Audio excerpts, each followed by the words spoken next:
Hey, what is up guys, Inferno Trees here, and today, as you read by the title, I'm going to be talking about why Pokemon is going downhill. And before we get into it, I'd just like to say, as a background, if you know anything about me, I love Pokemon, and just so you know, I'm not bashing Pokemon, because I know a lot of people dislike the series, but I'm definitely one of the people who loves Pokemon. Pokemon Diamond was the first game I ever played, and I've played every single Pokemon game multiple times to this day.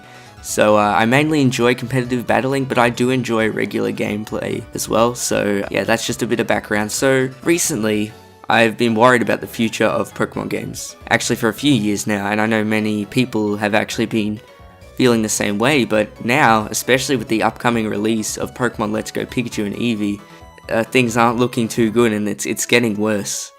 When I first saw Let's Go Pikachu and Eevee, I was a bit skeptical. The Pokemon Go catching mechanics made me a little worried, but I was still open to something new.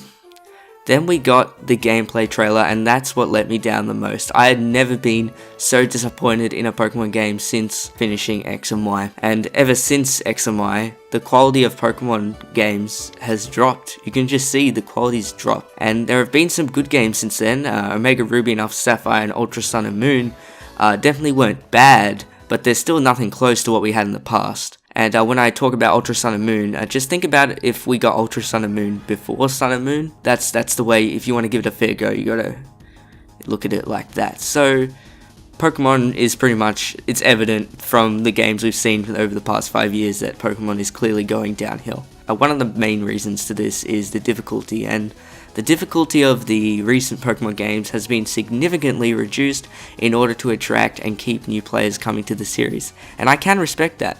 However, there is no option to increase this difficulty, and there needs to be this, especially when it's stupidly easy. Now this is really annoying to a lot of veteran players, because it removes a lot of the difficulty and it can simply be boring to many veteran players. And one of the main mechanics that made this extremely annoying was the EXP share, which gives experience to all your party, a ridiculous amount, which makes you over-leveled in terms of your opponent, which means you are always one-shotting Pokemon. There's never any challenge in the Gym Leader and the Elite Four. It's just stupid. And usually you can turn it off, which is okay. You can turn off the EXP share in all Pokemon games, but in Pokemon Let's Go Pikachu and Eevee, you cannot disable it. And they removed wild battles in favor of the Pokemon Go catching mechanics. And also seen from the gameplay trailer, you can only bring a super effective Pokemon to Brock's gym in order to fight it, which is just further displaying how much this game has been reduced in difficulty. The difficulty of this game has been reduced to a point where you could be brain dead and play through this game no problem.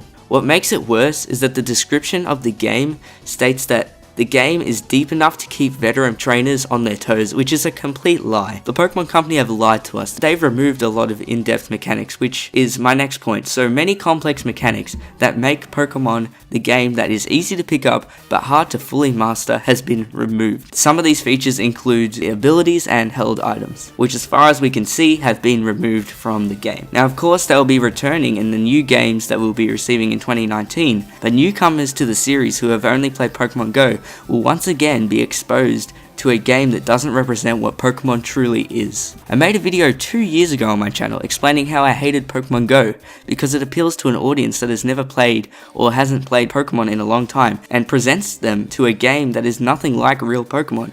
No turn-based battling, no 4 move slots, no abilities, no type immunities, no held items, etc. And again, I am appalled that Game Freak are deciding to remove these features for the casual audience, and you could argue that they're trying to prevent confusion, but they could just keep the abilities. They don't have to remove them completely, as many people would just play through the game not even realizing what they do anyway. Or they could create a tutorial that explained these features to new players over time in order to prevent information overload. Finally, I would like to talk about how Game Freak has been appealing to nostalgia as an excuse to making bland regions with bland storylines and boring characters. Pokemon X and Y story was a joke. We can take a look at the bland region story in Evil Team, which was Kanto.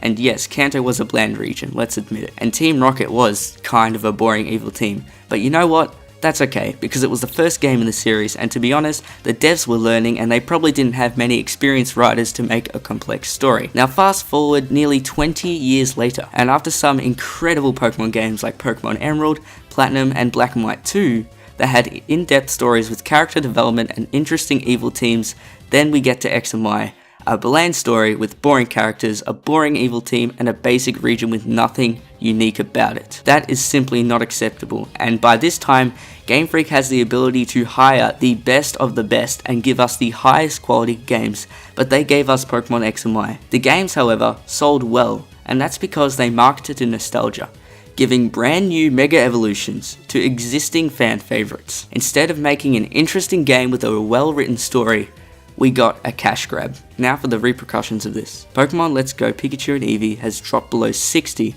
on the pre-order games list on Amazon in the US and Japan. To put this in perspective, Ultra Sun and Moon didn't even drop below 40 in the US and Japan until November, and Pokemon Ultra Sun and Moon were definitely not the most highest selling Pokemon games. Seeing Let's Go below 60 in August is very worrying. Now I definitely don't want to see Pokemon fail, as I mentioned from the beginning, but they really do need to pick up their game, and this was a game that was supposed to be the console seller for this year. Nintendo expected this to sell consoles, and the game that they expected to sell the Switch has bombed. So honestly, Game Freak, you need to pick up what you're doing and you need to improve your games. If you guys did enjoy this video, make sure to leave a like, subscribe, check out my Pokemon channel. I do competitive battles, playthroughs, all that kind of stuff. I've got a Discord, mainly to talk about Pokemon, but I also have, regular stuff as well. And yeah, I'll see you guys all in the next video.